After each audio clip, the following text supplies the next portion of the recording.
Hi, this is Sean. Welcome to GuitarReferenceGuide.com. Very excited about today's lesson. I'm going to be taking you through the Hendrix classic Little Wing. This is a must-know for any guitar player. People get together. This is one of the first songs that a lot of people play. Really, really fun, classic tune, key of E minor. Before we get started, I'm going to want you to tune your guitar down to E flat. He tunes down to E flat, so I've tuned down to E flat. That's number one. Number two, pickup selector. It's going to be in between the neck pickup and the middle pickup. So that's where you're going to want to put your pickup. It's that real nice sound. It's a little bit out of phase. The 5 pickup selector doesn't do that, but his was out of phase. That being said, we're going to talk about, I'm going to go through the intro. The video is going to have me playing through the intro. I'm going to go through this a little quicker than most people because the main focus of my video will be improvising over these changes. So we're going to be talking about improvising using obviously the minor pentatonic scale. We're going to talk about targeting. We're going to talk about targeting the root notes of the chords as the chords are moving through the progression. We're going to talk about modes, the diatonic scales. We're going to talk about the major pentatonic scales and minor pentatonic scales for each of the chords. We're also going to talk about the chord tones, the arpeggios. And then at the end of the video, I'm going to go through some alternate changes. I'm going to give you some different chords to throw in that will make this sound really, really cool, very lush. I heard Eric Gales and Greg Koch playing this at the NAMM show, and this is kind of where I got this. This is where I got this idea. I heard them playing it, and Eric Gales started doing all this crazy stuff. I'm like, what is that? He started throwing in diminished chords. So I'm going to take you through some alternate chords that you could throw into the progression to make it a little bit more interesting. I'm sure a lot of you have already played through this a lot of times, and this will give it some different harmonic content that will make it a little fresher. One other thing, lots of times what Hendrix would do when he'd play is he would play the bass note of the chord, and then he would play a riff that would imply the chord. For example, like the very first thing after he... There's that bass note. Then there's the riffs that imply the chords. So almost all of his licks imply the chords. Then he plays bass note again.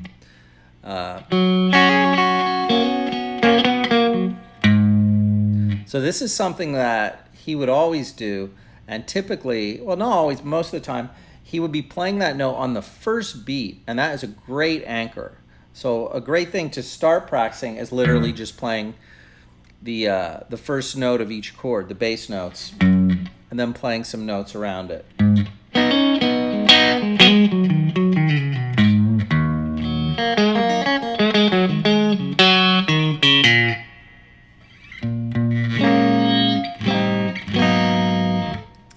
And that's really fun. So if you like what you see in this video, please subscribe. Hit the bell icon if you want to get the updates every time I upload a video. And I'm also going to have a PDF that's going to have the intro tabbed out, and it's also going to have, there's going to be a bundle there. It's going to have the intro, and it's going to have all the chords, scales, arpeggios, everything that we talk about. There's going to be a PDF. It's going to be a lot of pages. This will give you a great guide when you're playing over the changes, to kind of have an encyclopedia-like source for playing through all the different chords and all the different ideas we talk about. So thanks so much for visiting me at guitarreferenceguide.com, and hope you enjoyed the lesson. Okay, here we go. So I'm going to go through the intro for Little Wing. I'm going to do this pretty quickly because the main focus of the video will be on improvising. So we're going to start with measure 1. It has a pickup, and this is over an E minor chord, implying an E minor chord. So I'm going to play it and then break it down.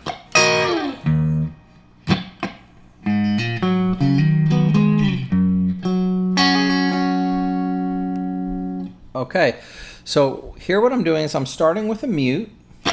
The 12th fret, I'm borrowing the G, the B, and the high E, and then I'm doing an upstroke from the high E, and I'm sliding out, and my thumb is also grabbing the low E string here, and then I'm sliding out.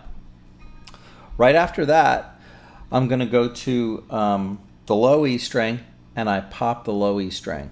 Hendrix likes to do that. He likes to basically, before he implies the chord with the licks, lots of times he'll play the bass note as a reference, and lots of times he'll do that also on the first beat.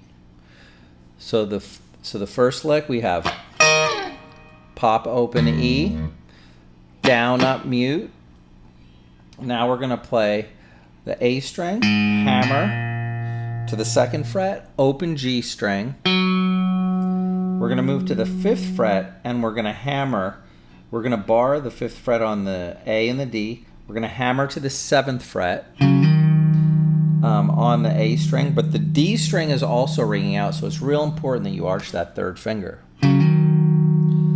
Then we play just the 5th fret on the D and the G, and then we play the 7th fret on the D string, and then we slide out. And then here we slide into the 3rd fret. Now I'm using my thumb. Sometimes I use my fingers. I have smaller hands, so as you noticed before, sometimes I use my fingers, sometimes I use my thumb. He uses his thumb, okay? So once again, he's doing that same thing where he basically plucks the bass note to imply the chord. So right after that, now I'm going to play measure 2. This will be implying a G chord. Open G.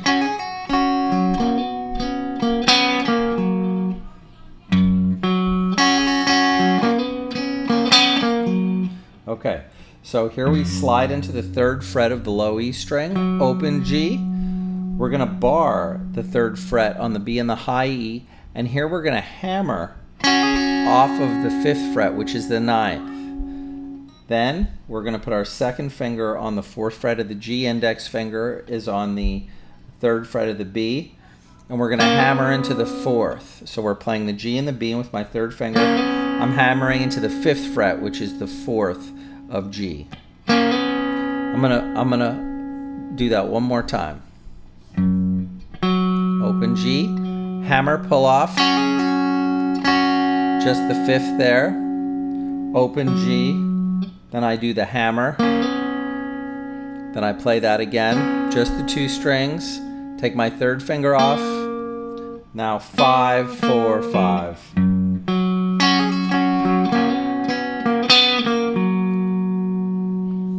Then I'm going to go to the 5th fret, and this next lick is going to imply an A minor chord. So he does this again. He uses his thumb, he targets the root note, plays that on the first beat, and now he plays his lick to outline the chord. One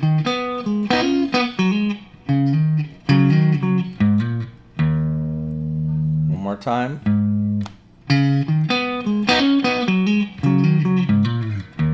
Okay, so here, plucking the 5th fret on the low E string. Now I'm playing 5th fret, 7th fret, skipping a string, going to the 5th fret of the G string, back to the 7th fret of the A string. Now I'm going to bar the 5th fret on the G and the B, and I'm going to hammer onto the 7th fret with the B still ringing out. 3rd finger comes off. Now I move up to the D string and I hammer 5 to 7.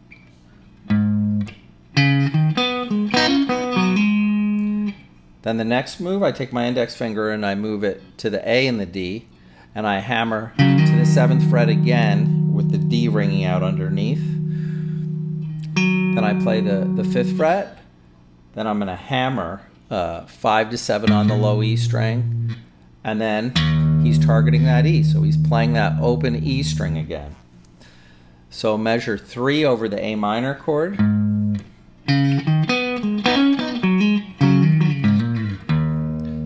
Timing there is a little tricky. I do a little slower.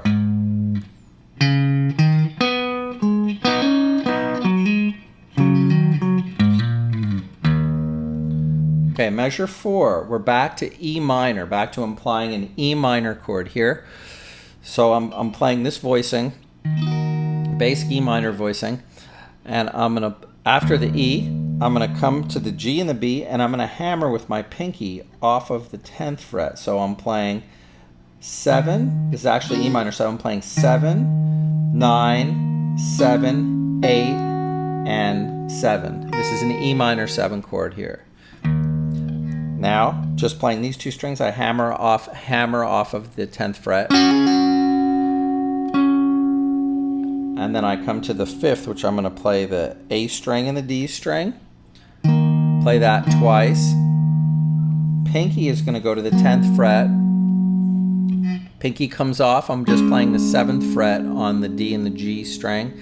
Now I'm going to hammer into the 9th fret. 3rd finger comes off. Pinky comes back to the 10th fret. Pinky comes off the 10th fret, and I'm just barring literally the A, the D, and the G. So that would sound like this.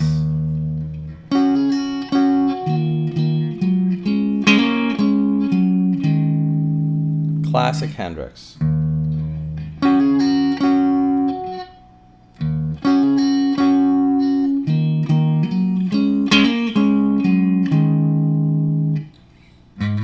And then now we're going to pluck the B, and now we're going to imply the B minor chord, because that's the next chord. So he does it again. Uses his thumb, plucks the note. Now we're going to play off of, I'm going to play through and then break down. Okay, so here, he's using his thumb. I use my finger. I have a hard time getting my thumb around there. So I'm going to play the low E string, the D, the G. Then my pinky is going to go to the 9th fret of the high E string. Then I'm going to move it over to the 10th fret. Come back to the 9th fret. Now I'm going to hammer 7 to 10 on the B string.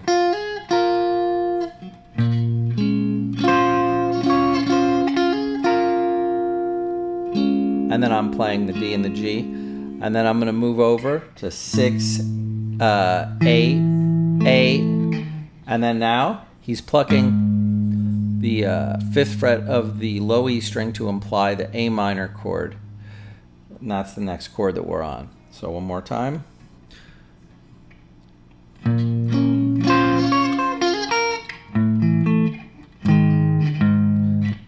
Now I'm going to play the next licks over the A minor chord.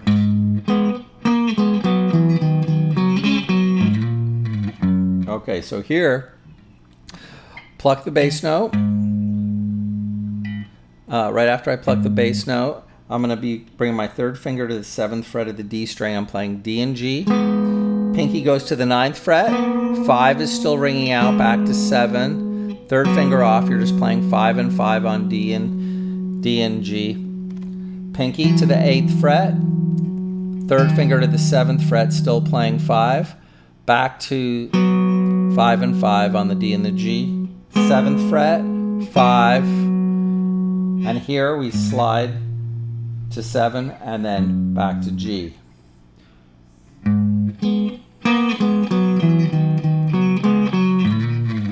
So here, he's outlining an A minor scale. Now we move to the next part. So this part's really cool. This is a sus part. So over this part, we're playing a G sus2 chord, which looks like this. I'm using my thumb to grab the low E string at the 3rd fret. 3rd finger is on the 5th fret of the D. Open G, 3rd fret, and 5th fret. Now I'm going to slide up 2 frets, come back, open E, and then I'm going to slide to the 1st fret.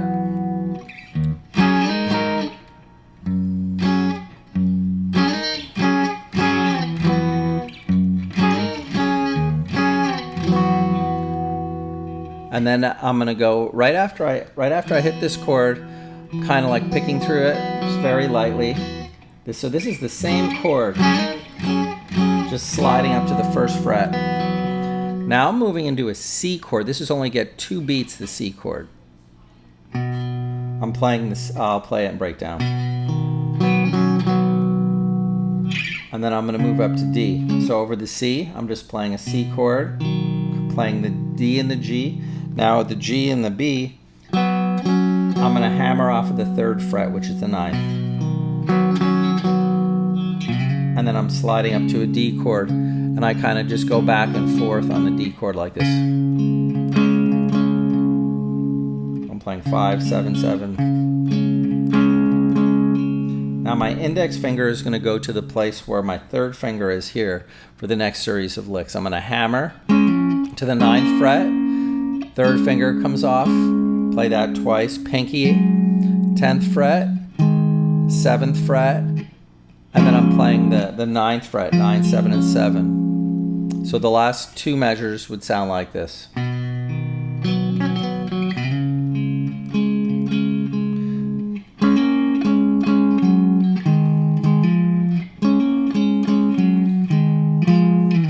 And then we have 3 beats that'll lead us into the next part. So now I'm going to play through the whole intro really slow.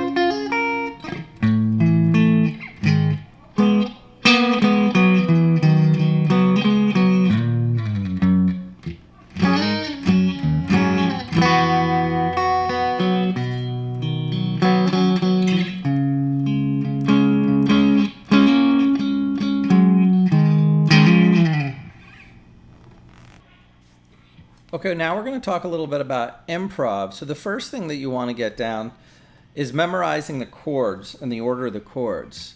So the basic progression has an E minor to a G to an A minor back to E minor. So this is in the key of E minor. So all the chords are in the key of E minor except for the F sus2. Next part's going to go B minor, A minor. Then we have the sus chords, G sus2, which is like a kind of like a substitution for a G chord. Then we go to the F. Now this is the only chord where for that 2 beats there's 1 note that's not in the key, and that's the F note versus F sharp, because in the key of E minor you have an F sharp. We go to C, and then we come back to D. So memorizing the form is really important. So the first thing that you want to do is practice playing through the E minor pentatonic scale and target the root notes of the chords as they're moving by in real time. A good way to do this would be maybe record yourself playing the chords, and as each chord hits, try and hit the root note of that given chord. So if I would start, we have an E minor.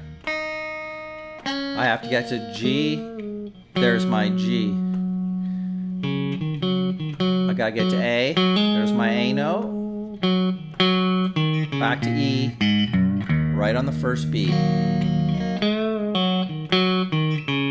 To the B note.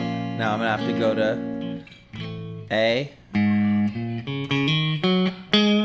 I gotta get to G. the timing is the hardest thing when it comes to doing this. Now I got to get to an F. There's no F in the key of E minor, so you're going to have to add that. That basically turns that line into the key of C, because the key of C you have no sharps or flats. Now we're back to C. Now we're back to D. There's my D. Back to the E. So I did that here in the first position, which is a great place to start. So learning the names of the notes is super important. So I would recommend doing that. Start in the first position, and then I would move here up to the 12th fret. This is the next most popular shape to do this in. This would be 12, 15, 12, 14, 12, 14, 12, 14, 12, 15, 12, 15. So once again, we're in the key of E minor, and I'm going to want you to target the root notes of the chords just using this scale as they're happening in time, and then also being aware of that F. When the F comes in, you got to add that note. So if you're successful at doing this, you're going to start finding that your single note lines take on the qualities of the chords. There's my G. Back to the A. Got to get back to E.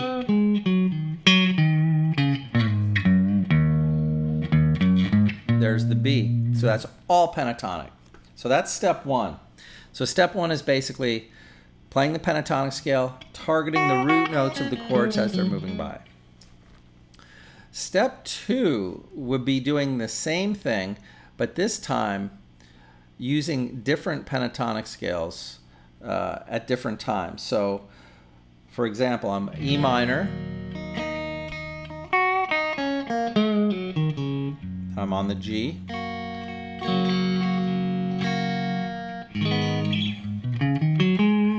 When I go to the A minor, instead of still staying in the key of E minor, going to an A minor pentatonic scale, and that's going to outline the chord a little bit more. It's going to be a little bit more, it's going to represent the chord a little bit better. Back to E minor. Now I'm going to go to B minor. Now I played a B minor pentatonic scale there instead of staying in the key. Back to A minor. G, that's the key that we're in. F major pentatonic.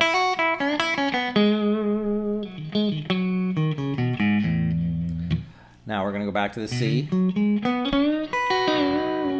the D. Now I'm on D major pentatonic scale.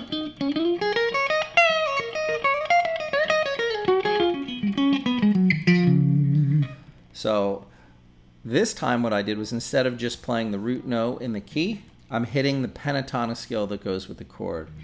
E minor pentatonic, G major pentatonic, A minor pentatonic, B minor pentatonic, C pentatonic, D pentatonic, F pentatonic, G pentatonic. And that would be step two. You're gonna really start to see that that's where he gets a lot of his licks are coming out of the pentatonic scale of the given chord that he's playing over. And that's why this is such an effective way to improvise. Using the pentatonic scale for the given chord, even though you have to change scales a lot, really represents the chords well. Then the next thing we're going to talk here about is modes. So knowing the diatonic scale and knowing your 7-note diatonic scale, knowing your E minor scale, and playing through this scale and doing the same thing, but now instead of doing the pentatonic scales, we're playing the 7-note scale. So example, here's my E minor.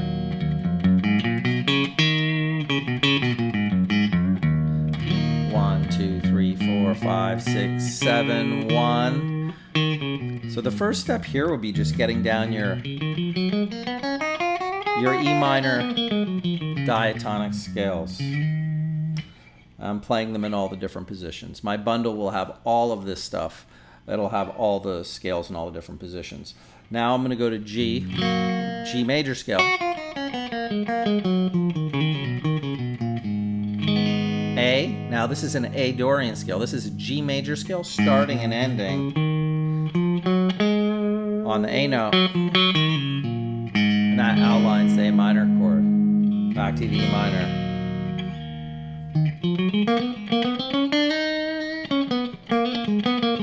am I going now? I got to get to the B. Now this is called a Phrygian mode. I'm basically just playing an E minor scale but starting and ending on B.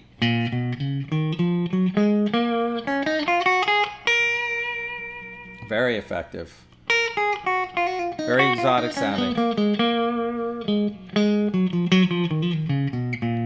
Back to the A. Still playing E minor scale, starting and ending on the A.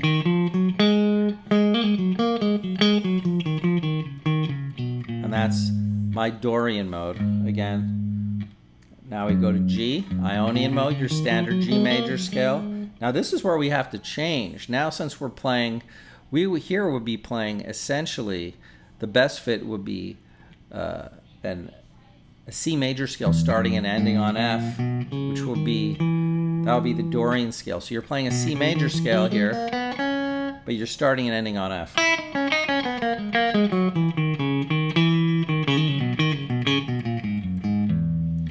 Back to C, which would be the Lydian mode in the key of E minor. Then to the D, which would be the Mixolydian mode. We're still playing everything in the key of E minor. And back to where we started. So that tends to take on a jazzier sound. An example of playing through that.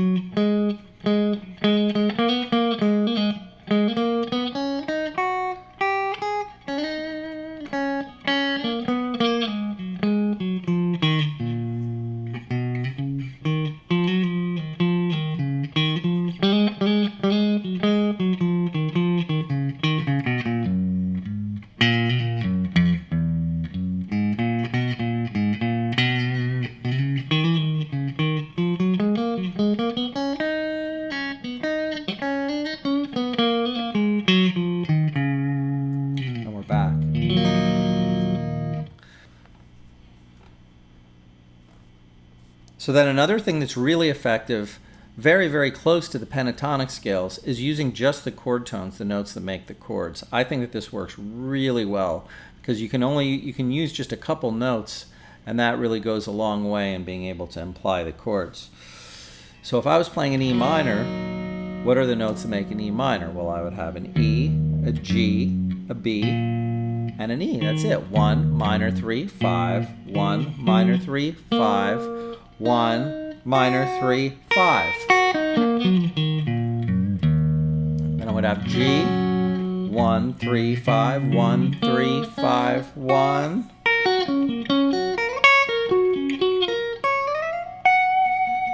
So the chord tones really work well. So for the G, we have a 1, a 3, and a 5. Then we would go to A minor.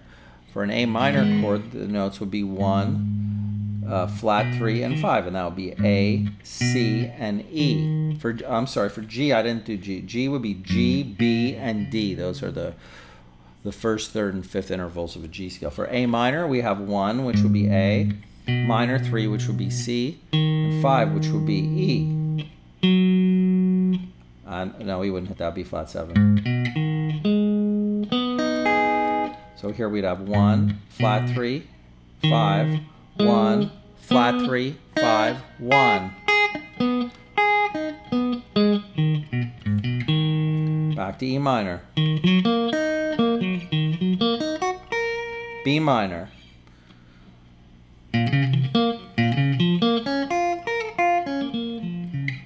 A minor. To G. F. F major, you just play over an F major chord. Same thing with the G. Instead of this, even though you're playing a sus chord, you would play a major chord, G major, F major, A minor. Let me see here. C.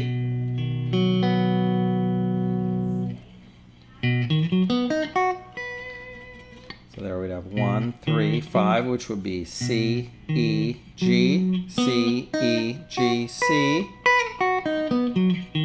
up to D. So D would be D1, major 3 would be F sharp, 5 would be A. back to D, there's third, F sharp. So that really helps imply the chords when you're playing. You only need to use a couple of them. The hard thing about using arpeggios is the intervals are really big. So if I took a crack at it,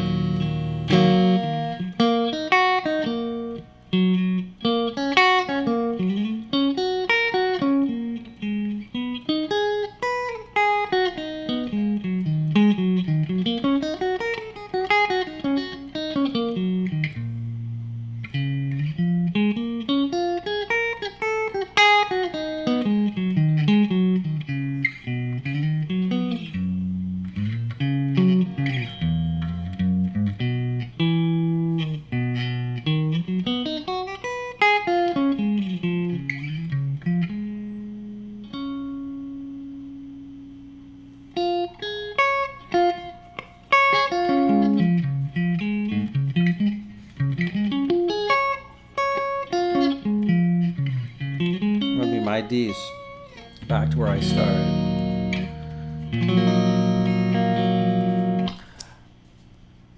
And that would be using chord tones, just another tool to throw into the ideas you can use for improvising. And that would be a lot of different things you can do to improvise over the tune. Now, to take it a step further, what we would do is we'd start adding some different chords. So what we would do here is we would start to imply different chords that'll make this progression maybe a little more interesting, maybe a little jazzier. Okay, now for the chordal part of the tune where I'm going to add some chords to this, I'm going to take you through it a section at a time and describe what's going on. So the first part, we're going to play a regular E minor chord. Then we're going to play a D with an F sharp in the bass, to G, G sharp diminished. Now we're going to play an A minor with a B in the bass, A minor with a C in the bass, D sharp diminished, back to E minor. So how does this all work? How does this happen? Well, whenever you're playing in a key and you know all the chords that work in the harmonized major scale or harmonized minor scale, the chords that fit in between all the chords are diminished chords. That's what gives you the tension. If you want to use diminished chords, you can put them in between all the chords. If I start with G, in the key of G, my one chord would be G, my two chord would be, we would have A minor and B minor. If I threw a diminished chord in between, that would create my chromatic line. So you can always use this trick. Works great. Also gives you a lot of tension. So that's where these ideas are coming from. So the first part, we have an E minor. D, F sharp in the bass is like a passing chord to get to G. G sharp diminished is a passing chord to get to the A minor. So the G diminished passing chord is 4th fret, skipping a string, 3rd fret, 4th fret, and 3rd fret.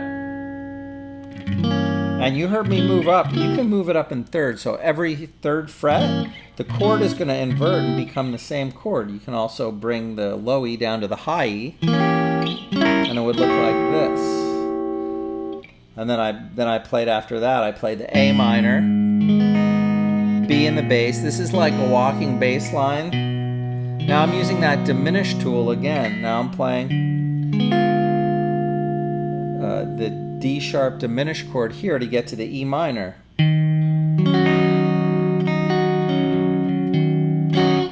Here I'm playing a B minor chord, but on top of the B minor chord, I also have some open strings. I have the open B, and I have an open E, and that would be the 4th. So this is like a minor 11 chord. We'll walk down, and here I have an A minor chord. I'm going to leave these strings open because on an A minor chord you have an E, and you also have a, well, you don't have the B. So the B would be your 9. So this would be a A minor 9. And then we have the sus chords. C, Then we would go to D. Then the other chords that I played, I came down here and I played the sus chords. I played the G sus2 chord here instead of here in the intro. Here I'm playing a C major 9 chord. In this chord, the sus chords are 10th fret, 10, 12, 12, 10, 10, 8 on the A, 10, 10, 8, 8. The major 9, the C major 9, we have 7, 10, 7, 8, and 7. So this would be my third, this would be my tonic or my 1, this would be my 9. This would be my 5, and then here I would have my major 7 there, and that would be the C major 9, and then I'm back to D. You could also play a D7 would work really good over that.